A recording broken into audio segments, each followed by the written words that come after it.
Hello, today meron akong share sa inyo na super effective na product. Meron ka bang acne sa likod? If meron, for sure, hindi mo pa natatry itong product na to. Kasi kung ginagamit mo to, wala na yan ngayon. Marami na kaming natry na iba't ibang sabon. Ito lang pala yung effective. Actually, nakita ko lang din to sa isang content creator. Nakalimutan ko na kung sino. Sabi niya, ito daw betadine na skin cleanser ay nakakatanggal ng odor.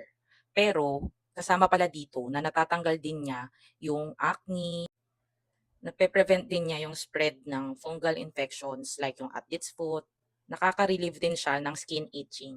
Nakalagay din dito na powerful antiseptic, scientifically proven to eliminate all types of harmful microorganism like bacteria, viruses, fungi, protozoa, and spores. Pero syempre, if meron kang ibang condition, mas maganda kung mag-consult ka pa rin sa dermatologist. Kasi meron palang ibang tao na bawal sila sa iodine. And make sure na bago tayo gumamit ng mga bagong products, i-check natin yung mga indications niya para sure na pwede siya sa atin. Yun lang. Bye!